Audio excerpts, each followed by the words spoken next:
అమెరికాతో పోటీ పడడం సాధ్యం కాదు. అమెరికా దాదాపు $30.51 ట్రిలియన్ ఉంది కాబట్టి దాంతో నీవు పోటీ పడలేదు. మరి చైనాతోనైనా పోటీ పడాలి కదా. ఎందుకంటే చైనాకి మనకి అనేక సారూప్యతలు ఉన్నాయి.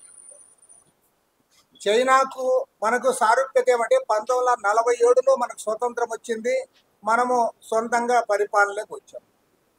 1948-49 ప్రాంతాల్లో చైనాలో మావో నాయకత్వంలో విప్లవం జయప్రదమైంది.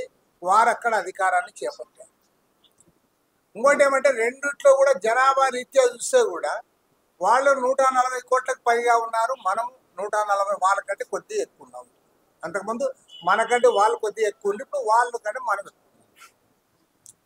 దానికంటే ముఖ్యమైనది ఏమంటే 1987 సంవత్సరం వరకు మనము వారు ఈక్వల్గా ఉన్నాం. 1987 సంవత్సరంలో $0.27 ట్రిలియన్ ఇండియా ఆర్థిక వ్యవస్థ, అదేవిధంగా చైనా ఆర్థిక వ్యవస్థ కూడా $0.27 ట్రిలియన్. మరి ఇవాళ నీవెక్కడున్నావు, వాళ్ళు ఎక్కడున్నారని నేను అడుగుతా ఉన్నా. నీవు ఇండియా జనాభా ఒకటే, స్వతంత్రం ఒకేసారి వచ్చింది, 87 వరకు ఇద్దరు ఆర్థిక వ్యవస్థ కూడా ఈక్వల్గా ఉంది. ఇవాళ చైనాలో వారు $19.23 ట్రిలియన్ వాళ్ళు ఉంటే మనం ఎక్కడున్నాం? 4.19 దగ్గర మనం ఉన్నాం. 4.19 మనము, వారు $19.23 ట్రిలియన్ దగ్గర చైనా వాళ్ళు ఉన్నారు. నువ్వు పోటీ పడాల్సింది చైనాతో. నువ్వు దాని గురించి ఏమాత్రం మాట్లాడవు.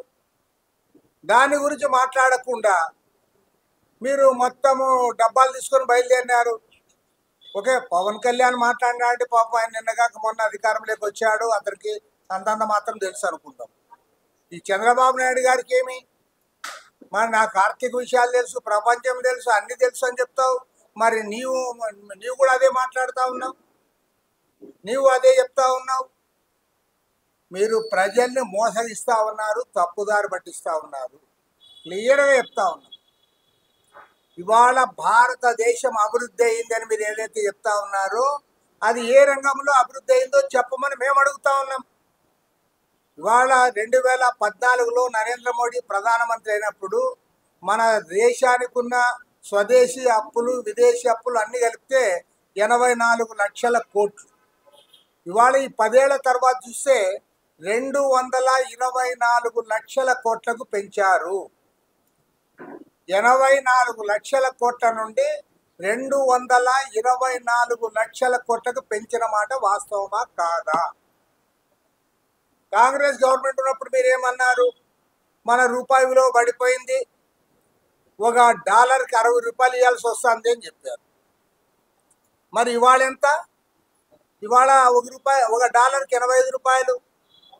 నిన్న మొన్న అయితే 87 రూపాయలు.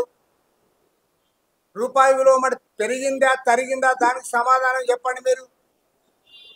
పోనీ మీరు అధికారంలోకి వచ్చిన తర్వాత పేదరికాన్ని ఏమైనా తగ్గించారా? ఉద్యోగాలు ఏమైనా ఇచ్చారా? ధరలు ఏమైనా తగ్గించగలిగారా? బ్లాక్ మనీని తెప్పించగలిగారా?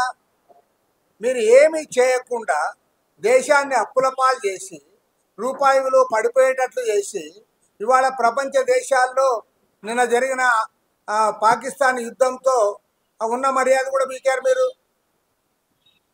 నేను ఇవాళ పదే చెప్పాలనుకున్నాం. నువ్వు పాకిస్తాన్తో యుద్ధం ప్రకటించినప్పుడు భారతదేశంలో ఎవరు మిమ్మల్ని తప్పు పట్టాలా, కానీ మీరు యుద్ధాన్ని విరమించారు. యుద్ధాన్ని ఏ రకంగా విరమించారో చెప్పమని అడుగుతా ఉన్నా. అమెరికా అధ్యక్షుడు ట్రంప్ స్వయంగా ప్రకటిస్తూ ఉన్నాడు, మా దేశ ఉపాధ్యక్షుడు, విదేశాంగ మంత్రి, మా యంత్రాంగం అంతగా వాళ్ళంతా కష్టపడి యుద్ధాన్ని ఆపారు. మేము ఇండియాకి పాకిస్తాన్కి ఒకటే చెప్పాం, మీరు యుద్ధం ఆపుతారా లేకపోతే మీతో వ్యాపార లావాదేవీలన్నీ బంద్ చేస్తామని చెప్పాము. ఆ హెచ్చరికతో ఇద్దరు తోక ముడిచారు, యుద్ధం బంద్ చేసుకున్నారని చెప్పారు. దానికి సమాధానం చెప్పండి మీరు. మరి ఇందిరాగాంధీ ప్రైమ్ మినిస్టర్గా ఉన్నప్పుడు కూడా ఆ రోజు అమెరికా అధ్యక్షుడిగా ఉన్న నిక్సన్ ఆయన బెదిరించాడు ఇందిరాగాంధీని. కానీ ఇందిరాగాంధీ ఒకటే చెప్పింది, మాకు అమెరికా మిత్రదేశమే కానీ బెదిరిస్తే బెదిరేది లేదు అని చెప్పింది. అదేవిధంగా ఈవెన్ మన్మోహన్ సింగ్ మీరు అంతా ఎగసక్యాలు ఆడారు. ఆయన